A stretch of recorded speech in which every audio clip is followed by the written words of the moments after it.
The family and friends chapter was really important for me because I am someone who has done my learning and development firstly in the work context and only secondly in the family and friends context. And when I talk to other people, it does seem to be there are people who do it that way, and there are also other people who do it the other way, start with family and friends and then at work. So I think this will resonate with some people as they read my chapter.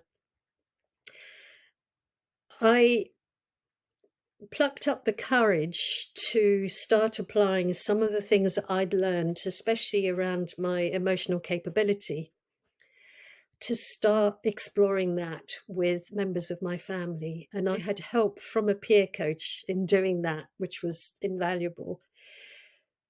And the first person that I felt safe to do this with is my sister Helen.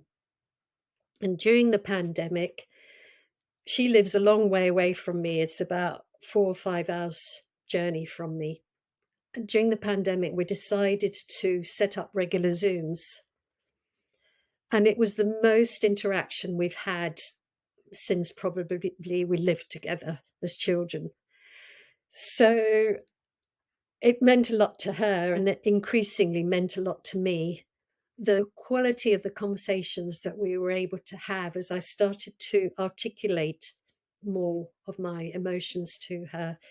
And also we had a link around spirituality that um, we found we could talk about a lot of this.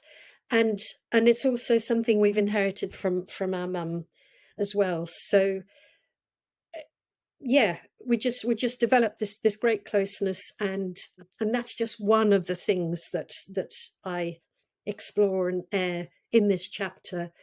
I also explore something that I think a lot of coaches are curious about, which is, can we use our coaching skills with family and friends, or is that no go? Is that a no go area? I think many of us will be familiar with children or partners who say, you're using your coaching skills on me, aren't you? So, yeah, so that's the question I explore in this chapter. Should we? Can we? How would we do it? And I share some of my experiences of doing that.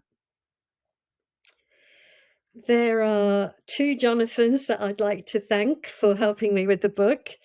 First and foremost is my husband, Jonathan Spain. He appears every now and then in the book, and I had him read it to make sure he was comfortable with my references to him. But he's also a writer and an author.